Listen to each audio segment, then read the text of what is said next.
ہے کہ کبھی بیوی کو راضی کرنے کے لیے خلاف واقعہ بات کرنی پڑے تو کر لینی چاہیے، تو وہ کراتی بھی ہیں۔ 3 موقع پر خلاف واقعہ بات کرنے کی اجازت ہے، واقعے کے خلاف بھی آپ بات کر سکتے ہیں۔ جنگ کے موقع پر 2 لوگوں کو صلح کرانے کے لیے اور بیوی کو راضی کرنے کے لیے کر لیں کوئی ایسی بات، بے شک اپنی طبیعت پہ جبر کر کے کر لے، گنجائش ہے، اجازت ہے۔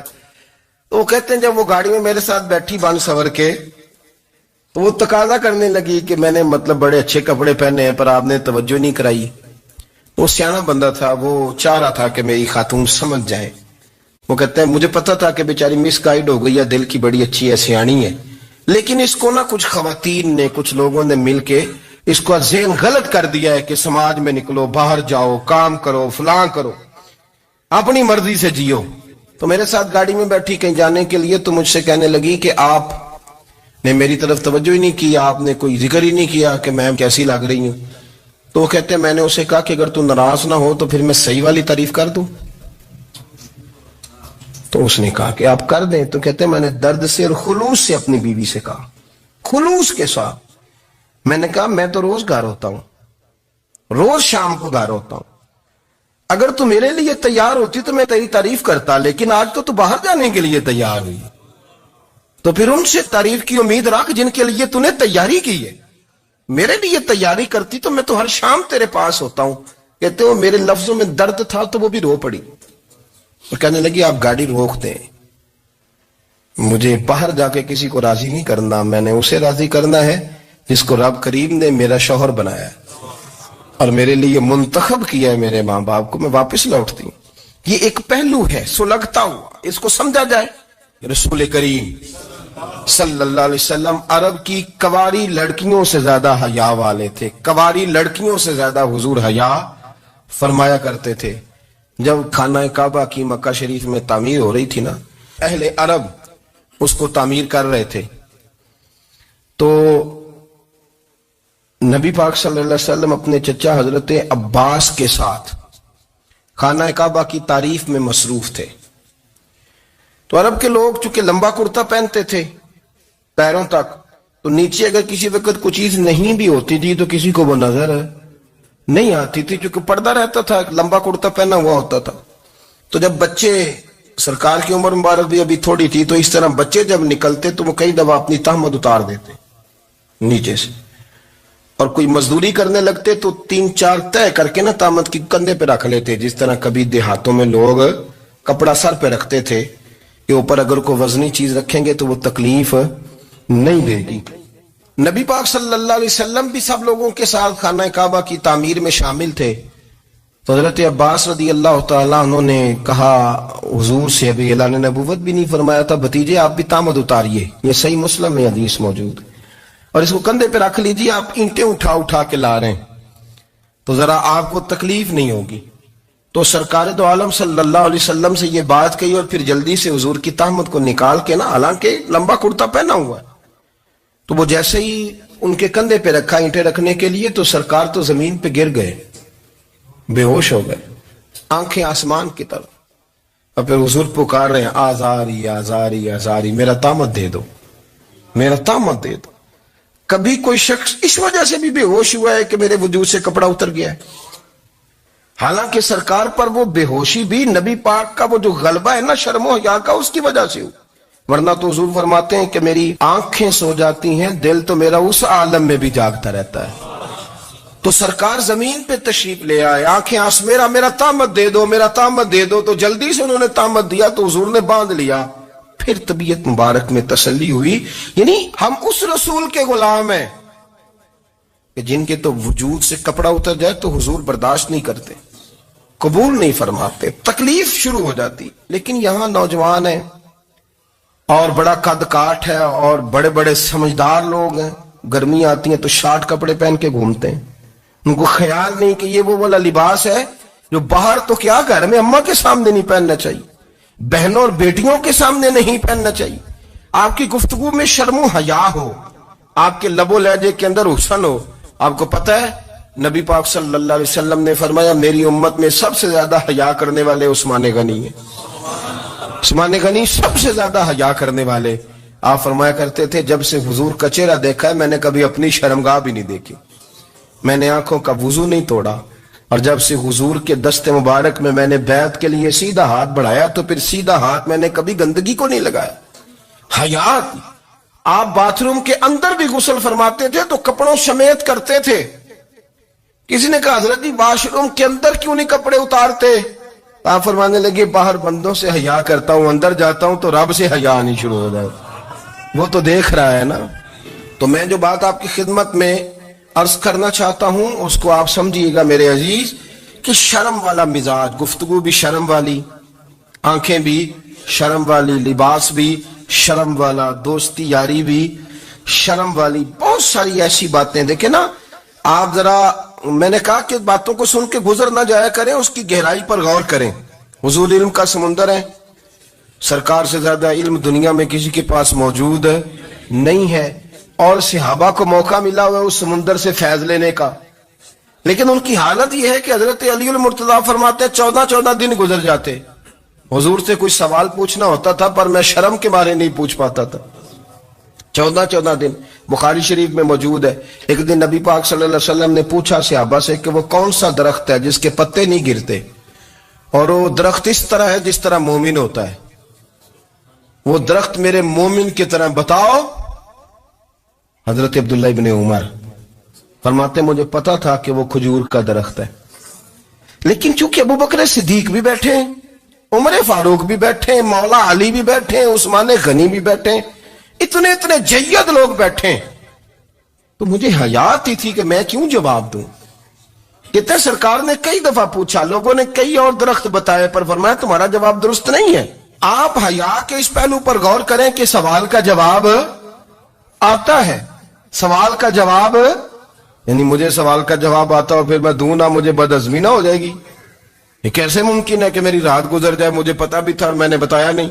بہت سارے لوگ آ کے بہت ساری باتیں بتاتے ہیں، بہت ساری باتیں وہ سمجھاتے ہیں، تو ہم غور سے ان کا چہرہ دیکھنے لگ جاتے ہیں، کہتے ہیں یار اس کا تو دعویٰ تھا کہ میں سمجھنے آتا ہوں، یہ تو ہمیں سمجھا رہا ہے، چلو الحمدللہ ہم سمجھنے کو تیار ہے۔ لیکن میرے عزیز پتہ بھی ہے جواب کا، علم بھی ہے، لیکن فرماتے ہیں میری حیا نے مجھے اجازت نہ دی کہ میں جواب دوں۔ آپ فرماتے ہیں پھر حضور سے صحابہ نے عرض کی کہ یا رسول اللہ آپ ہی بتا دیں وہ درخت کون سا ہے، تو حضور نے فرمایا بھئی وہ کھجور کا درخت ہے۔ تو آپ فرماتے ہیں میں دل میں کہہ رہا تھا کہ الحمدللہ میرا جواب درست ہے، حالانکہ میں نے جواب دیا ہی نہیں۔ تو لفظوں میں حیا، جملوں میں حیا، آنکھوں میں حیا، اٹھنے میں حیا، بیٹھنے میں حیا، چلنے میں حیا ایک خوبصورت حسن ہے، اور نبی پاک صلی اللہ علیہ وسلم نے فرمایا جب تو بے حیا ہو جائے نا پھر تو آزاد ہے، پھر تو جو مرضی کا، پھر تو جو۔ اس لیے بزرگ جب کسی کو بے حیا کہتے تھے نا، اللہ اکبر، اور جب کسی کو کہتے تھے نا یہ بے حیا ہے تو لوگ سمجھتے تھے کہ ہلکی سی بات کر دی، لیکن ان کا معنی یہ ہوتا تھا کہ بس بھائی اب اس کے ساتھ کوئی کلام کرنے کی ضرورت، اس کو اب اصلاح کی ضرورت نہیں، یہ بے حیا ہے۔ کیا معنی؟ کہ اب یہ جو اس کے دل میں آئے گا وہ کرے گا، جو اس کی طبیعت چاہے گی وہ کرے گا، اب یہ کسی پہلو بھی قابو آنے کو تیار بے حیا ہو گیا۔ بے حیائی بہت بڑا عیب ہے، اور جو لوگ کہتے ہیں کہ ہمیں بالکل آزادی ہونی چاہیے، ہمارا اپنا جسم ہے تو ہماری اپنی مرضی چلے گی۔ ایک وزیر صاحب ہے، پتہ نہیں میں ان کو جانتا تو نہیں، انہوں نے سینٹ میں تقریر کی ہے، میں نے ان کی بات سنی ہے، اس نے کہا نہیں بھائی جسم رب کا ہے تو مرضی بھی تو رب کریم کی چلے گی، مرضی بھی اللہ کی۔ یہ مجھے تھوڑا سا مسئلہ ہے جسم پر، کبھی کبھی مجھے کثرت سفر سے الرجی ہو جاتی ہے۔ میرے ساتھ لوگ نا دل سے پیار کرتے ہیں، شاید ہی کوئی اچھا ڈاکٹر ہو جس تک میرے سنگی مجھے لے کے نہ گئے ہوں، پر جسم اللہ کا ہے نا، مرضی بھی جب وہ چاہے گا صحت دے گا۔ کیوں کچے کاموں میں لوگ پڑ گئے، کیوں غلط لوگ سوچ میں پڑ جاتے ہیں، یہ اسی کا ہے، اور جب وہ چاہے گا، آپ اس بات کو اچھے طریقے سے سمجھ لیں کہ جو اپنی مرضی چوکوں چوراہوں میں کر رہے ہوتے ہیں نا، جو مرضی گاندمند، وہ جانور ہوتے ہیں، وہ جانور ہوتے ہیں جو نہ چوک دیکھتے ہیں نہ گلی دیکھتے ہیں، نہ انہیں پتہ ہوتا ہے کہ جگہ کون سی ہے، وہ انسان۔ میں نے کہہ دیا جو میں نے کہنا تھا، میں نے کہہ دیا، وہ جانور ہوتے ہیں۔ اور جو کچھ انسان ہوتے ہیں نا ان کے اندر کچھ نہ کچھ پھر شرم حیا بھی ہوتی ہے. وہ چوکوں چوراہوں میں وہ حرکتیں اور وہ کام نہیں کرتے جو جانور کرتے ہیں. ان کے لیے بڑے پردے ہوتے ہیں, ان کے لیے بڑی باتیں ہوتی ہے, ان کے لیے بڑا کچھ ہوتا ہے. جو بالکل آزاد ہو جائے, کوئی پتہ نہ ہو کس وقت کیا کہنا ہے کیا کرنا ہے, تو پھر وہ دائرہ انسانیت سے خارج ہو جاتا ہے. ہم آپ کو کیا دعوت دیں؟ آپ تو وہ باتیں کر رہے ہیں جو اسلام کا انسانیت کے حق میں بھی ٹھیک نہیں. آپ تو وہ والی باتیں کر رہے ہیں جن کا انسانیت بھی تقاضا نہیں کرتی کہ یہ باتیں ہونی چاہیے. لیکن ایک بات, میں تو جذباتی نہیں ہوتا, میں بڑے غور سے چیزوں کو دیکھتا ہوں, سنتا ہوں. اور نہ میں ان موسمی مینڈکوں کی, وہ مجھے راحت ایک صاحب کہنے لگے جی بڑے بڑے مولوی ایک بندے کے ساتھ بیٹھے ہوئے ہوتے تھے اور وہ روزے میں بڑے بڑے درس دیتا تھا تو وہ بھی فلانی حرکتیں کر رہا ہے. تو میں نے کہا ہم نے تو پرانا کہا تھا کہ موسمی مینڈک ہے, تو پرانے کہہ رہے ہیں کہ اداکار ہے. تو وہ جہاں کاسٹ کریں گے وہاں وہ اداکاری کرے گا. آپ کسی مذہبی جگہ کر لیں تو وہاں کر لے گا, کہیں اور جگہ کریں گے تو ہم تو پرانا کہہ رہے ہیں. تو کسی کو کبھی سمجھ آتی ہے تو کسی کو کبھی اور جگہ جا کے سمجھ آتی ہے. ہم ان لوگوں سے پریشان نہیں ہوتے. کیوں؟ سن لے, کوئی مایوسی نہیں. ان کے اندر جتنا زور ہے وہ لگائیں. یہ ملک بنا ہے رسول اللہ کے نام پہ, یہ اللہ نے تحفہ دیا ہے امت مسلمہ کو, یہ نبی پاک کے نام پہ بنا ہے. تو یہاں جھنڈا بھی وہی والا بلند ہونا ہے جو مدینے والے رسول کا جھنڈا ہے, اور یہاں وہی کام چلے گا جو نبی پاک نے بیان فرمایا. تو اس طرح کئی لوگ آتے ہیں, وہ شور شار کرتے ہیں, چلے جاتے ہیں. اتنے نہ پریشان ہوا کریں. بہت سارے لوگ تو بیچارے اس قابل بھی نہیں ہے کہ ان کا نام لیا جائے. مطلب اتنا ہم ان کو اہمیت دے دیں, ان کا ذکر کریں, ان کا نام لیں, ان کی بات کریں, وہ بیچارے اس قابل ہی نہیں ہے. مطلب سٹیٹس ہی نہیں ہے ہمارا, اتنے فارغ ہیں ہم. جب جو بندہ آئے گا کہانی چھڑے گا تو ہم چھڑ جائیں گے. اور بھائی اللہ کا فضل ہے الحمدللہ تعالی, لوگوں نے بڑا شور کیا اور بڑے زمانے سے دنیا شور کر رہی ہے, پر اللہ کے گھر مسجدیں بھری ہوئی ہیں. یہ جو بچیوں کو بچے مس گائیڈ کرتے ہیں, انہیں بڑے بڑے خواب دکھاتے ہیں, وہ بیچاری ماں باپ کو چھوڑ کے, بہن بھائی کو چھوڑ کے اس کے ساتھ شادی کرتی ہے. پھر جو اس کا بعد میں حشر ہوتا ہے, آپ ادلیاں نو سردار پہن تکے تے شرما والیاں نو جھوٹے ڈولیاں دے. پھر وہ بیچاری ماں باپ رکھتے نہیں, وہ ظلم کرتا ہے, تو کتنی بڑی تکلیف میں وہ بچی آ جاتا. نازک شیشی ہوتی ہے نا تو ٹوٹ جاتی. یہی حال اب جدید خواتین اور یہ جو کچھ اینکر پرسن ہیں, یہ اصل میں نا یہ آپ کو سیاست سکھاتے ہیں, لیکن یہ مادر پیدر آزاد لوگ ہیں, بالکل آزاد. یہ تو علماء شور نہ کریں, بات نہ کریں, گفتگو نہ کریں, مشائخ بات نہ کریں, اور یہ جو کچھ سنجیدہ اور دینی طبقہ ہے یہ کوئی شور نہ کرے, یہ تو روڈوں پہ ننگے ہو کے آ جائیں معاذاللہ. خوفناک نظریہ رکھتے ہیں یہ لوگ. عورت کو کہتے ہیں تیرے حقوق ہم تجھے لے کے دیں گے. مثلاً وہ کون سا حق ہے جو تم نے لے کے دینا ہے؟ میرے نبی کریم صلی اللہ علیہ وسلم اس کو بیٹی بھی بنایا ہے, اس کو بہن بھی بنایا ہے, اس کو ماں بھی بنایا ہے, اسے بیوی کا عالی شان رتبہ بھی عطا فرمایا ہے. اور چونکہ بیٹی کا بھی حق بڑا بیان کیا جاتا ہے, بہن کا بھی, ماں کا بھی, اور بیوی کے معاملے میں لوگ سمجھتے ہیں کہ زیادہ بات نہیں کرنی چاہیے, شاید مسئلہ خراب ہو جائے. حالانکہ نبی پاک صلی اللہ تعالی علیہ وسلم نے بیوی کے بارے میں پتہ کیا فرمایا؟ فرمایا جب تم نکاح کر لیتے ہو تو اپنا ایمان محفوظ کر لیتے ہو.